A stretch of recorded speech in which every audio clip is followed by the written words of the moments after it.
My strength is I feel like I'm always going to figure it out.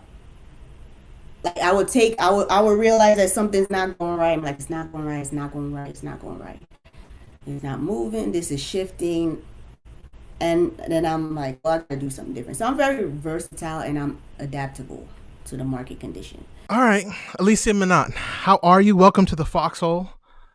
Let's talk about what you do. So, Alicia, can you give us a little bit of context to who you are, what you do in the real estate world, and how you are where you? So my name is, well, he's already said my name. I'm in real estate, been in real estate 6 years. Got into real estate as I was getting out the military. It wasn't necessarily my first plan, but somebody suggested it was a good idea. People always need houses. I do believe in home ownership. So eventually I ended up did going the real estate route. Okay. Started with the top company in the area at the time. Worked my way through it, was motivated, kind of felt like I wasn't getting the support I wanted to build the type of business that I want. Even though they were great brokers, they knew their stuff. But me, as far as how I wanted to grow my business, that wasn't the way. I didn't feel like I was being supported that way. So that's when, after a while, I decided to go out on my own. So I've been a broker for 2 years now. So I started Wow. 2021. Okay. So let's go back a little bit. You said you didn't feel like you were supported to get where you are now. Let's talk about it a little bit because that takes a lot of thought process and self awareness to recognize. What made you say, okay, this isn't it? What I've got to do something different? Because I wanted my objective to be met. The goal I want to be met needed to be met. And if where I wasn't going to support it, I needed to figure out a way to Right. support it myself. And then you ended up into the real estate world. Right. Well, I was in the real estate world at that time, but I was working for someone Okay. else. I didn't plan on going out on my own, but after a while, I decided I was going to go out on my own. Okay, so you started out on your own. What was one of the hardest, like your hardest challenge going into that? One of the hardest challenge going out on my own so I went out on my own after I was in real estate for about 4 years. So Okay. that's when I went out on my own. The hardest challenge was the transition from it was always hard. There was adversity, I should say. There's challenges when you're a new agent in the industry. There's a little bit of a challenge when you're a new broker in the industry. People want to like tell you this, tell you that, like, and Right. a few may want to have a problem. But you just have to stand your ground and keep it moving. That makes sense? No, that makes perfect sense because I imagine going into that, that might be something new with the people that you're dealing with. And, personality is personality. People going to clash. It is what it is. With your 13 years in the Navy, though, what did you apply from the Navy into that first movement into this new world when you went on your own? I don't know. I'm used to hard work. I've always been hardworking. Mhm. Um, I don't know that it is Navy skills or my character skills more or my upbringing. I would say it's more of my upbringing that kind of made me persevere because I grew up with an upbringing that was such that whenever you got an adversity or something held you back, I would have an aunt. She recently passed, but she would always say, "Don't worry about it. Good, better, best. Good, better, best." So if I was doing well right here and this is not working for me, don't worry about it. Good, better, best. There's always something best or better you could do. So I always kept that momentum. Even in the military, I kept that momentum. Good, better, best. Good, better, Right. best. So I was never gonna quit. I was never gonna quit. I'm gonna figure this out and I'm gonna move forward. So with you using the good, better, best, you got to where you are now as a broker. When you were just doing as an agent, did you think you were going to go to a broker before you just had before you had enough? Was that part of your goal, or it was all just reaction to what happened? So I was always open to it, but I was also willing to be loyal to the organization that I was in Right. until I felt like their loyalty wasn't as much to me as it was to them. And that's when I said I'll go out on my own. But I was always And you as talk. a when I'm in the part of my military traits is to be, loyal to the organization. So the Right. organization say this is what you want to do. You want to excel in the organization, and if I excel in the organization also do better. But you kind of notice certain things, like when stuff is not really for you, Mm-hmm. you know that it's not for you because of the way they're also willing to not let it be for them. If does that make sense? Did I say that right? No, what do you mean? Okay, Go so deeper like to if that. What do you I'm mean? telling you that, hey, I want to put in this much work and it's going to benefit me, but it will every time I put in more work, you get the benefit of my work. But if for Right. some reason I'm going to you and letting you know, hey, I want to put in this much work, it benefits you. But because you just don't want to see me for whatever reason putting in that work or gaining the rewards of that work, you shut down that work. Oh, okay. Got it. That does make sense. So, here's a question though. Can you tell a little bit more about that story without using names, of course, or if you're comfortable? You don't have to if you don't want to. So there was a time I said to someone, I gave them my goal of what I wanted to Mm-hmm. reach, and I asked them how I could achieve this goal, and they told me it was hard. Right. And I was kind of irritated because I didn't go to them asking if it was going to be hard. I was prepared for it to be hard. Right. I obviously understood that I didn't understand how to get there, but you had, more time in this position that I did. So I'm going to you for your guidance on what Mm-hmm. all I could do to get it. Like I've even asked to do things that other people weren't willing to do, and I was told no. But these opportunities were still being forced down other people's, throat. Not, but these people were other people are still being given this opportunity that I wasn't.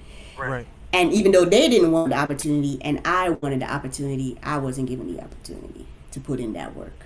So that's just one of those Got it. things. So basically, they were being forced to do the things that you wanted to do, despite you wanting to do it. They weren't forced. They had the option. They didn't want to do it because in real estate, you independent. Nobody could make you do anything. But they That's had, true. well, you have to follow the law. We gonna make you do that. Right. But nobody could make you show up for work, or make you show up to a certain meeting because you're an independent contractor. At least in this area, that's how we operate. But like, let's say I wanted to stand a certain duty. We have duties sometimes. Some places have duty. Like I wanted to do a certain thing in order to generate more business for myself. Other agents that didn't like that marketing method didn't want to do it. But I was new, so I was willing to do anything. But I wasn't given that opportunity to do it, even though I was willing to Got put it. it doing the work. Okay. Got it. Okay. So after going through all that, where you are now, what's your approach when it comes to your own realtors? Because as a broker, you have to get your own team, if I'm understanding that correctly. And then when doing so, what's your different style of leadership now that you're the boss as opposed to having to deal with somebody else? So my style now as the boss is I'm more let them tell me their program and I'll support it. Everybody, some people are callers, they'll call anybody, they'll talk to anybody. Some Right. people are networkers, some people have their own sphere. So I've kind of experienced a little bit of each. There's some I prefer to others, some of them I downright don't like, but I still do them. But I try, I try to work with the agent based off how they prefer to operate their business, because it's not my business, it's their comfort level. You want them to be Right. comfortable marketing themselves and their business how they feel comfortable. Right. So how do you do that? Like, how do you identify that somebody's good at on the phones versus somebody's good at networking? Because that both includes talking and things of that nature. Right, so we would ask them what they prefer to do. We give them all the options, what they want to do, make suggestions. We now do accountability. Like every couple weeks we meet, discuss, Nice. okay, you said you're going to do this, did you do it, why not, okay, well, let's try it this way, have you tried this, Right. brainstorm to keep your business progressing. Okay. So it's not at all. Do you at all? What's the right word? Do you observe what they're doing? Like they'll say, "Hey, I'm good on phones," but they get on the phones and they're just like no good at it. What's the approach then? No, I don't. Well, training always. Well, try this. This could be done better. Sometimes I may not be good on the phones, but and you can't guarantee that conversation. You never know what the other person is Right. gonna say.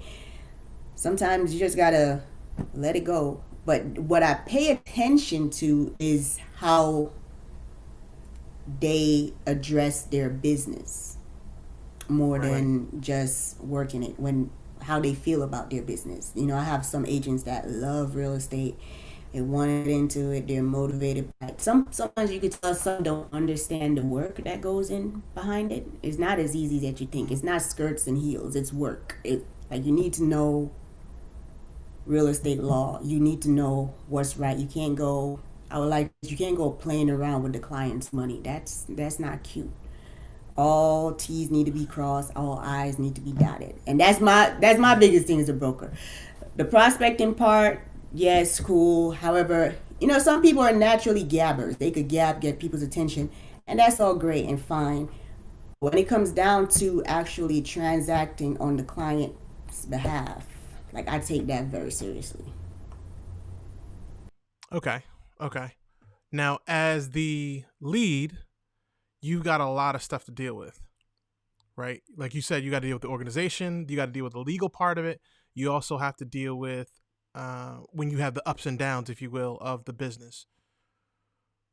What is your strength in that area, and what's your weaknesses in that area? Or what would you say your strength and weaknesses, at least? My strength is, I feel like I'm always going to figure it out. Like, Okay. I would realize that something's not going right. I'm like, it's not going right, it's not going right, it's not going right. It's not moving, this is shifting.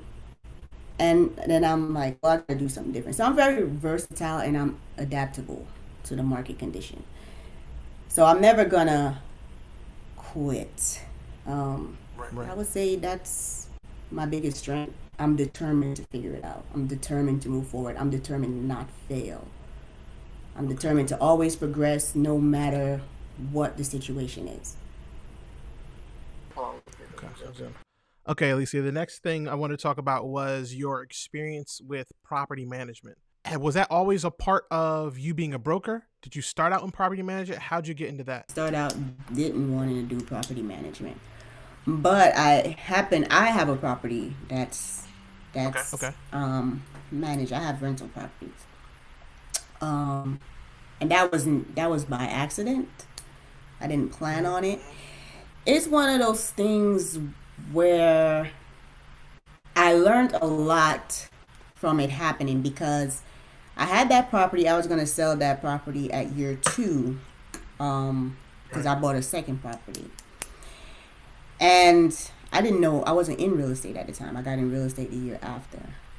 But at the time, I was either going to break even or I may have to bring a little bit of money to closing. But sometimes people don't realize that you have to pay to sell. There's a selling cost associated with selling your property. Like, even today, I had someone Mm-hmm. call me, and she's a VA borrower also. She relocated here for a job, but Mm-hmm. she the job is not working out like she wanted to, so she wanted to leave. And I'm like, well, you're gonna I wasn't the agent that represented her on the buy, but I was basically telling her it's gonna cost you money to sell. Right. 1 month hasn't you haven't had enough equity in there, it's gonna cost you to sell. I'm saying that to say, because somebody was willing to sell my house for me, even though Mm-hmm. they knew it would cost me to sell, or it wouldn't do nothing for me to sell.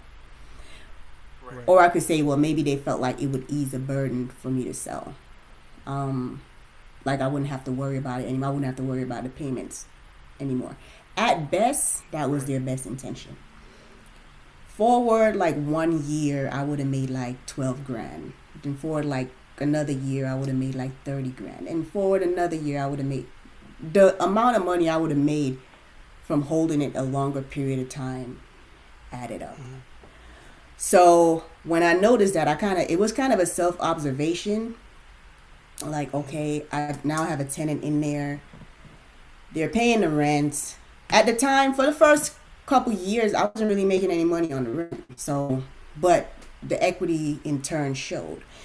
So I like to tell people, when they get into real estate and they want to sell and they want to become a renter and a Right. landlord and they want profit right away. That's not how it really works. Yes, it could happen, but at the end of the day, it's just like if you put money in the stock market, you don't see that return right away. It takes some time to build up. But I Right. say having a tenant in there is like having somebody making that savings for you. Because right now it's at a great amount. It's at a good amount as the years multiply over and over time. And I've been renting that property since 2015. Wow. Okay. And so there's an increase in equity as the value what I owe go down. Right. So if you think about getting into investment for the purpose, real estate for the purpose of investment, and you're doing properties for management, it's a long term look. If you're looking to multiply your money today, that's not the look. That's I wouldn't recommend it. I wouldn't recommend trying it, because one, you're probably gonna broken down property. You want to put little in it, and your tenants are gonna reflect the property, the condition of your property, and your tenants kind of they line up. They, they kind of equal out. Okay. No, So that's a fair assessment. so I would say if you want good property that you could take over time, have a good property that it will be there 10 years from now and still be strong. It's not a maintenance headache for you. You can still keep it comfy. You could clean it up every time a new tenant come in, fix it up, make it nice. It doesn't take a lot for you to do, and you just keep growing, growing, growing from there. If you really want to, that to me is the right way of doing, you know, being a landlord or doing property management. That's how I go about it. I wouldn't go about it any other way. Um, So then, what's your advice for the service member that's in right now, living in the Hampton Roads area, let's say, and they want to get into real estate investing for the cash flow side of it? Because, like you said, it's not something that immediately returns. That takes time most of the time. Sometimes, so duplexes and triplexes and quads, you could go up to four. You can get Right. somewhat of a reasonable return. The thing is, you could get somewhat of a reasonable return with those. So those are good. I wouldn't say you could get Mm-hmm. your whole mortgage paid and then some, but I wouldn't say go in with that expectation. Like go in there like, okay, well, I'm gonna pay from my side to live in, and then somebody will help me out with half of the rent, three-quarters of the rent, or whatever. Right. Eventually, you get to that point where your whole rent is covered. But if you're going in there with that, I want to immediate turn, it's not gonna be. Me, it's a little unrealistic. Like we Right. have people that build apartment buildings all the time. They don't see a return right away. I'm sure of it. Takes a couple years to get there. Right. So, with that said, would you recommend people to manage their own properties when they do like a triplex, a duplex, or a quad? Depends Because it on your seems daunting. personality. It's not Okay. it's not hard to do. It can be done, but it depends on your personality. It depends on how thorough you are. One thing I would Mm-hmm. say: the way you hand over your property is the way they're going to treat your property. If you hand out over your property, you hand it over well, or it wasn't in good condition when you haven't and you handed it over, Mm-hmm. that's how they're going to treat your property. Screening, you always do screening. There was one tenant I had that wasn't like I would say an A+ tenant, but they're Mm-hmm. good people. Um, so that wasn't bad for me. I like those. I like those guys. Even though I wouldn't say this was perfect with them, this was perfect with, but they were transitioning through some things. But they were good people. Everybody have. It's not something I would say do because it's a person by person case basis. But a lot of people have stories, and not all of them are worth listening to or worth even being empathetic to because they have a story about why this didn't work out with this landlord, but at the end of the day, they're still going to do the same thing to you. But this was a different situation, so I like those people. So I try to screen my tenants hard up front, like Okay. screen When you say them. screen your tenants hard, like what? Could you be more specific on that? Oh yeah, like their background checks, their work history, um, their character. What do you think they're going to be doing in your property? Do you think you're going to Right. get calls for this? Do you think they're going to do anything if they're in your property and they whether they're doing everything legally or illegally, or how they're going to keep your house? So Okay. screen for all that type of stuff, because at the end of the day, it's going to be your headache. You don't want to say, yeah, you could come, stay here just because you want that money that month. If you can't carry your property vacant for 2 to 3 months, then you don't need to, you know, get into property management. Or Ooh, that's actually excellent advice. I haven't had too many people tell me that. Normally, it's the hey, every time you get paid, put away. I think they said like 5 to 6% normally on that to make sure you're covering expenses and repairs and stuff like that. But I've never heard anybody say, hey, have at least 3 months covered in case your tenant starts to act funky and do some weird stuff. Very good advice. All right, so I mean, it just is like I'm thinking about it, and that's the one thing I haven't heard anybody said. They always say that percentage, but they'll never say months before. oh, really is a so when people ask me what type of agent I am, I always say, well, I'm not the Gabby agent. I'm more of a service agent. I try to stick with the sensibility of doing stuff. And if Right. what I'm saying to you don't make sense, fine. But I'm never gonna sell you on theory. I'm gonna state the facts of what it really could be, at least as I've seen it and as I've experienced it. I've had to have my property vacant while I was updating paint. Well, I wasn't really sure if I wanted to rent it again, but not because of anything, just because I like my house. I like my house, even though it's rented. So I will also say that. Right. And when I initially engaged in real estate, I kind of engaged in it for the investment side of it, but I just couldn't get behind certain things like, oh well, we just gonna put this here because I'm not living in it. I'm just gonna put that there because I'm not living in it. Like if I Right. wouldn't live in it, like I'm not gonna try to sell somebody or just get rent off a person off of it. It's not me. So Right. my rental property, I actually like my rental property a lot. Like I love that house. Everybody from my family loved that house. But I just happened to move because just a lifestyle choice, because it was Mm-hmm. necessary at the time. But I will go back there. I'll go back and live there. So if you treating your property like you never lived there, so you don't care. Oh, this is broken. I don't care. It ain't my problem. Da da da da. I care. I've always cared. And so now I get like, what did I start my rent with? Like my rent has grown a lot since when I first started. I believe. I bet. like like my rent has grown a lot, and my equity and my my O has dropped a lot. Um, but I've always if go back in there when someone moves out, as if what, let me fix this, fix that. And it's never anything terrible, you know. But let me just Right. take this because I want to go back in this house eventually. When you start treating your So what's property, the? oh, go ahead. I was gonna ask you. So what do you feel like is the line between good and I like it versus all right, we're going too far? Like, are we doing bamboo floors or is it LPV? Be nice. LVP. No, and I'm not a big You person see what I on mean? frills. I'm not a big person on frills. I'm a big person on function. If it's clean, if it's Got safe, it. and it works, that's fine.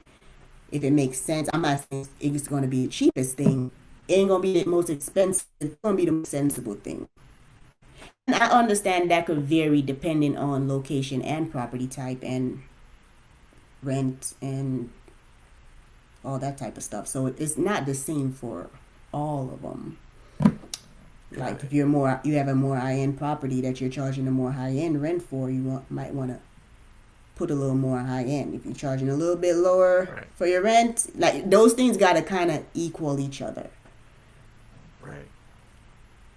Is it all based on like the neighborhood as well? Because if you're like you said, a high end, I imagine if somebody else is a high end property down the street, you're gonna have to match, if not exceed that, um, design, if you will, when it comes to that property.